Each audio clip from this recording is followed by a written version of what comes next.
We're going to kick off the afternoon session with something that's very special to me personally, and I think when you hear them speak, it'll be very special to you. This symposium is happening because of the generosity of the Stroud family and their enthusiasm in supporting the cause of AYA. Not only are they supporting this symposium, but they're also supporting our Summer Oncology Fellowship and our AYA post pediatric adult Hem/Onc training fellowship. They care about this effort, they care about what we're doing, and they care about making progress. And I think you'll hear more about that. But what obviously motivates them is the journey. I really like that word that Dan has used, the journey that they went through over the care of their son David, who I had the honor of caring for 3+ years, right? I don't want to take away from their story and telling you about David, but I will say that from my perspective, I mean, as a physician, every patient is important. Every patient has a story. Every patient is unique, but there are certain patients that are remarkable in many ways. And David was a remarkable patient. He was one that, he was an individual. I don't want to call him a patient. He was a person who impacted every single person that dealt with him. Everybody on the health team, everybody that knew him as friends, everybody in the community that knew him. He had an impact on literally hundreds, thousands of people. And of course, what the Strouds are doing now is going to impact many, many more thousands and probably hundreds of thousands of people in the future. David cared not just about, obviously, himself and how he was going to do, but he cared about the people around him. And you've heard that that's one of the characteristics often of young adults, adolescents and older adolescents, young adults. He cared about his family. He cared about the medical staff who took care of him. He cared about his friends. And his ability to express that care and to express his feelings about what he was going through all the way through this journey, not just towards the end, but all the way through this journey, was really one of the most remarkable aspects of his life. You hear the cliche all the time about how someone really impresses and kind of bowls you over with their courage. This was the reality with David. He was an amazingly courageous young man who gave all of us tremendous he supported us as we tried to take care of him, but he gave us such enthusiasm. And I think part of my reason for getting involved in this field, part of my reason for enthusiasm and energy and wanting to see a program happen here and be able to contribute nationally is because of the impact that David had on me. So I want to introduce the Stroud family, Dan, Jackie, and Rachel, to tell their story, and I think you'll understand what I'm talking about after they finish.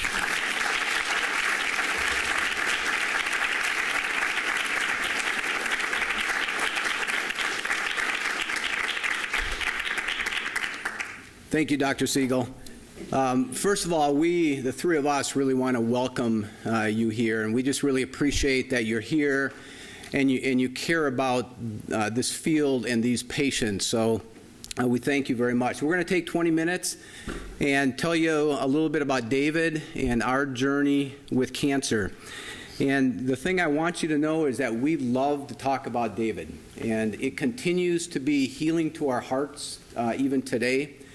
It's a way that we can continue to express our thankfulness to the many people that we met along the journey that became such a blessing to us, many, many, many of them in the medical community. And third, we want it to be encouragement to you and a reminder to you that beyond all the data and the clinical trials is a patient that has dreams and aspirations. And that's why we care so much about this field and what you are all doing. So this is a picture of our family, probably about 4 months before Dave was diagnosed.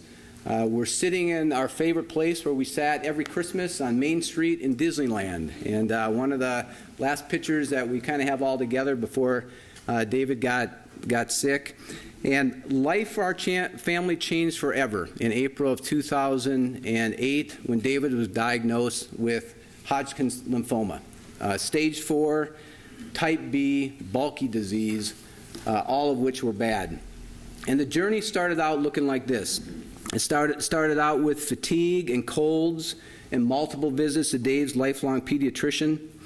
And then there was the day that Dave came down to Jackie and said, "Mom, I've got this lump in my neck." And then finally, a little bit after that, a diagnosis of Hodgkin's lymphoma.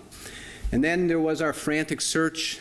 We were stunned, we were shocked, we were naive. We looked around for what we were going to do. We found a doctor. We found Dr. Siegel. And then we started what we thought was standard of care treatment for Hodgkin's lymphoma on a disease that could be beat.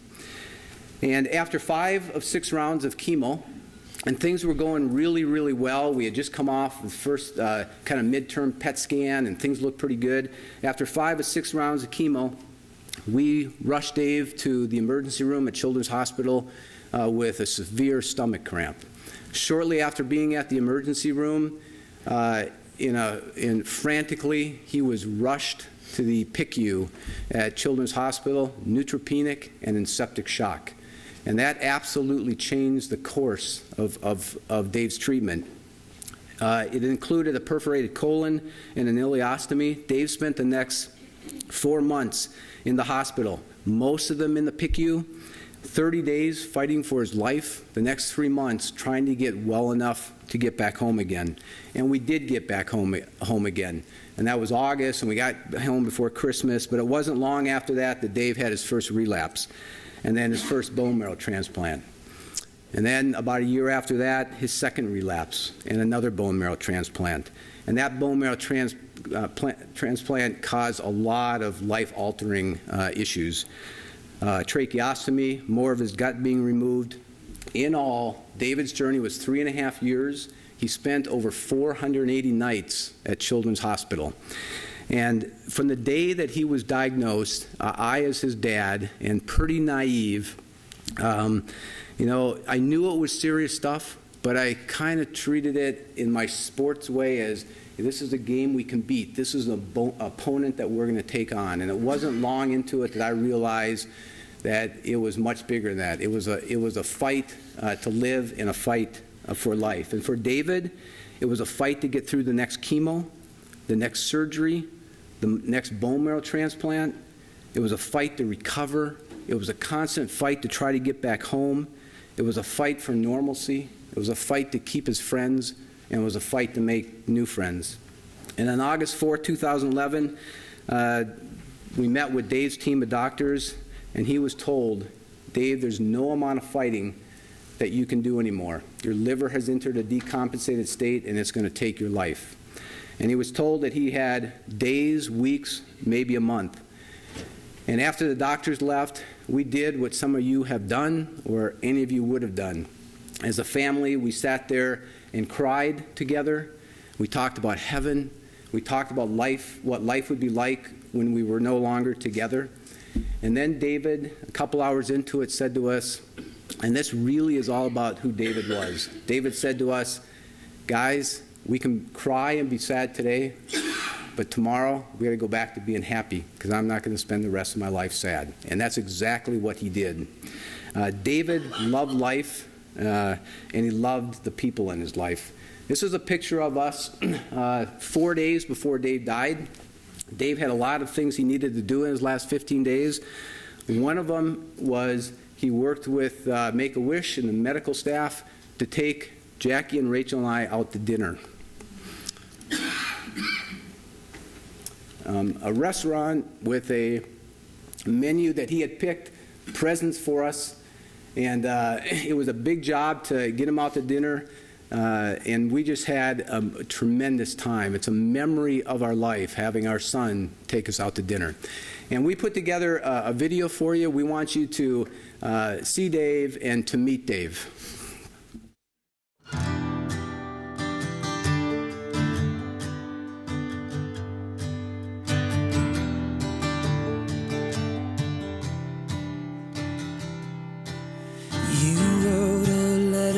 Signed your name. I read every word of it page by page. I mean, how do you capture the essence of who Dave was and how he lived in a short period of time? Oh my God, I'll be ready for you. I wanna run. We aptly described him as a soldier, a fighter, a warrior, a champion, a Viking, which is the mascot of his high school, and it fits so well. We use adjectives as courageous, mighty, fierce, inspirational, but none of these labels could adequately describe the heart, the integrity, and the character of David Stroud. My heaven song.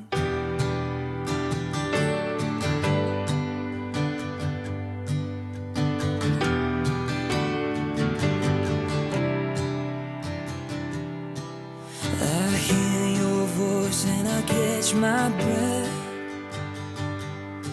Well done, my child, into it and rest. A little over a year ago, I was diagnosed with stage 4 Hodgkin's lymphoma, and after a serious infection, I went into septic shock. My body started to shut down, and when I woke up from my coma, I couldn't walk, eat, or breathe on my own. All in all, it was a battle I never planned on having to fight. Yet true to Viking spirit, it was not a battle I had to fight on my own. From sweeter waters in the misty morning chill, and my soul is getting restless for the place where I belong. I can't wait to join the angels and sing. I wanna run on greener pastures. I wanna dance on higher hills. I wanna drink from sweeter waters in the misty morning. Friday night with medical clearance, David Stroud dressed for senior night. This from a young man who had just returned to school in January, and in a sign of great sportsmanship, both West Ranch and Valencia conceded layups to start the game, just so Stroud could score 2 points his senior year. He no longer could play basketball, but he showed us what courage was, what hope was, what friendship was, and what strength was. David had great strength in the face of great adversity, especially for one so young, and this had a lasting impression on David's classmates. I know David's strength was a gift from God, and rooted in his faith and the love of his family. It was his strength that shined through most. At Valencia High School, and I know other places, we called it Stroud Strong. I can only imagine what my eyes will see when your face is before me. He was the family comedian. He was the life of our party. He was the instigator of the majority of the laughter in our house. And as I reflect back on who he was, I realized it was part of the way he took care of us. Surrounded by your glory, what will my heart feel? Will I dance for you, Jesus? Or in awe of you be still? Will I stand in your presence? Or to my knees will I fall? Will I sing hallelujah? Will I be able to speak at all? I can only imagine. When you spent a little time with Dave, you liked him. But when you spent more time with him, if you were privileged to do so, you couldn't help but love him. And I really couldn't tell you how he did it. It wasn't anything intentional or direct on his part. It was just his natural charm, his charisma, and the spirit that he had. You just wanted to hang with him and to be with him. And we would say it repeatedly. It was just Dave being Dave. Surrounded by your glory, what will my heart feel?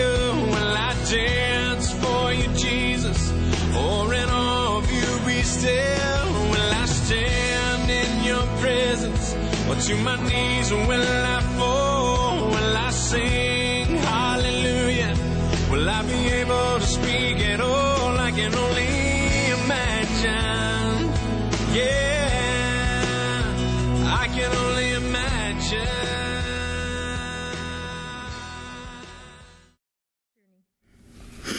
I'm hoping to convey with you how important your relationship is with your AYA patients.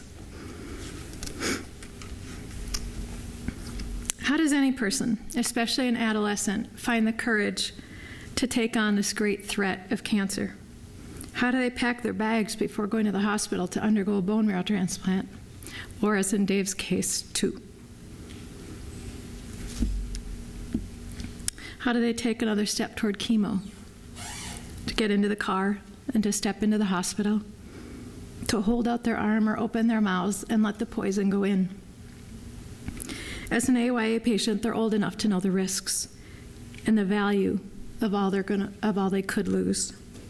Standing right at the threshold of independence, their lives are just about to begin, finally, and then suddenly it's all getting taken away from them, even while the lives of everyone they know are just beginning.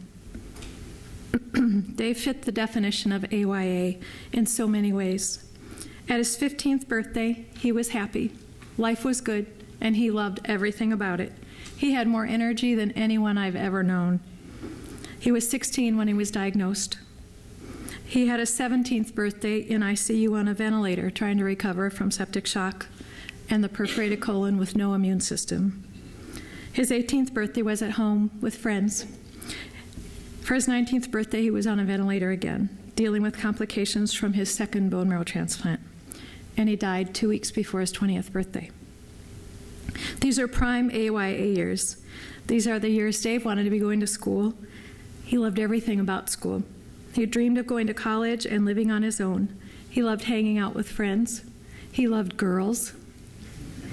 He thought they were pretty and fun and annoying and wonderful. He couldn't wait to get married someday and be a dad.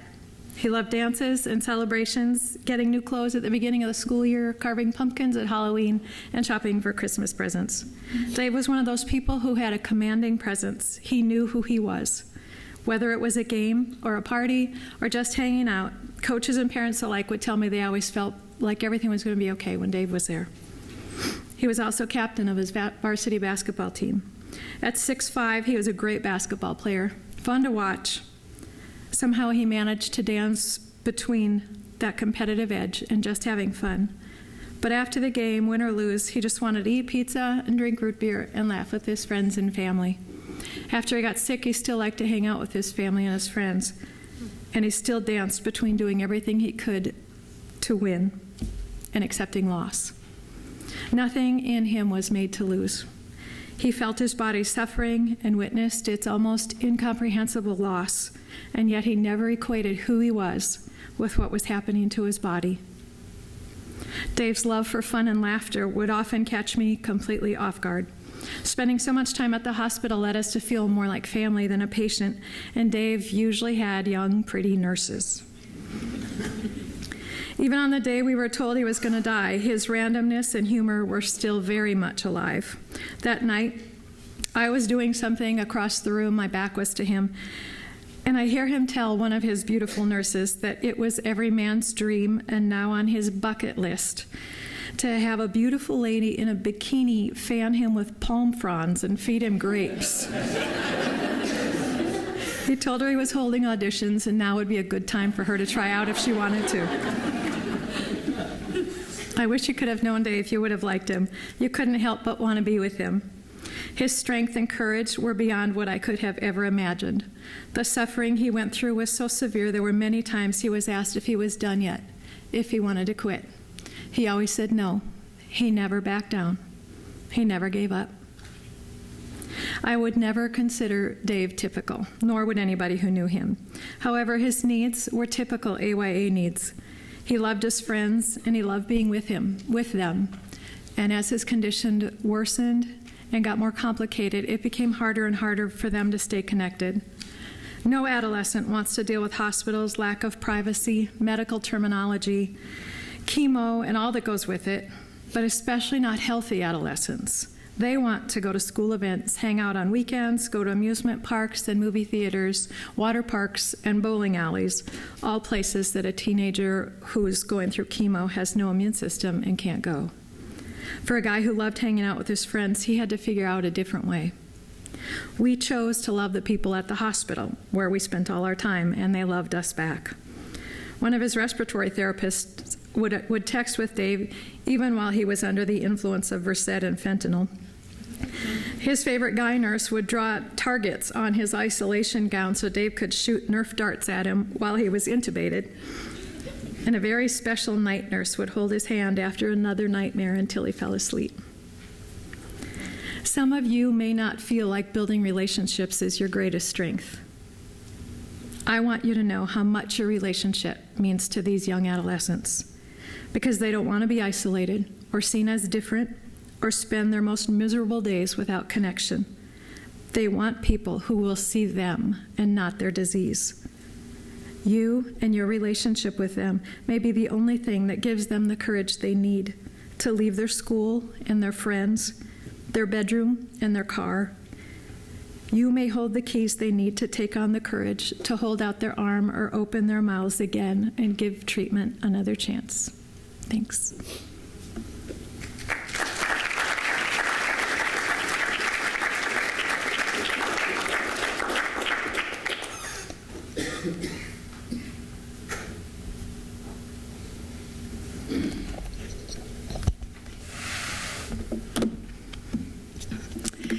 As you just heard from my mom, Dave spent 3 years in limbo. He was trying to plan for a future that he had dreamed about. You know, he was old enough to have dreamed of college and marriage and a career and fatherhood. And yet he was also old enough to understand that the disease he was up against could take all of those dreams from him. You know, what a time in life. We've been talking about it all day today. As Dave was supposed to be becoming more and more independent, day by day, he was becoming more dependent on the people around him. Everything about his life wasn't as it was supposed to be. The fall of his senior year of high school, in 2008, while his friends were visiting schools and applying for college, Dave was in a coma. The winter before, Dave and Dad had spent a few days snowboarding in Colorado and visiting schools.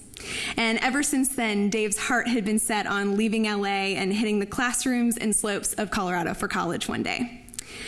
So the month before the early application deadline, Dave went into septic shock and spent the next 30 days in and out of medically induced comas. So with the looming deadline ahead of us, I wrote his college application essays.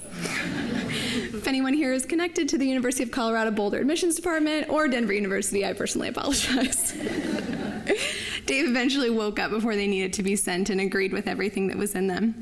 And he got into all of the schools that we applied to. So, thank you.